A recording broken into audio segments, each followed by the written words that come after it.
Hello friends, তোমাদের সাথে খুব সুন্দর একটা ভিডিও শেয়ার করলাম। দেখো, এগুলো ধান বীজ ছড়ানো হচ্ছে। ধানগুলো আগে ছড়িয়ে তারপরে বীজগুলো হালকা করে মাটি চাপা দিয়ে দেওয়া হচ্ছে। এটাকে বলা হয় বীজতলা। এইখান থেকে বীজ তুলে নিয়ে আরও সমস্ত জমিতে পোঁতা হয়। এদিকে ট্রাক্টরে চাষ দিচ্ছে, আরও জমিগুলো রেডি করছে।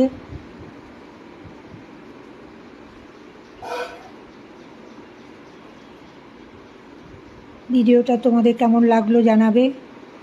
এরকম ভিডিও তো রেয়ার, খুব কম দেখা যায়। তাই আমি দেখতে পেয়ে ভিডিওটা করলাম, তোমাদের সাথে শেয়ার করব বলে তোমাদেরকেও দেখার সুযোগ করে দিলাম। সবাই ভালো থেকো, সবার জন্য অনেক ভালোবাসা, অনেক শুভকামনা। ভিডিও কেমন লাগলো জানাবে। এরকম দেখতে পেলে আবার ভিডিও করব, তোমাদের সাথে শেয়ার করব।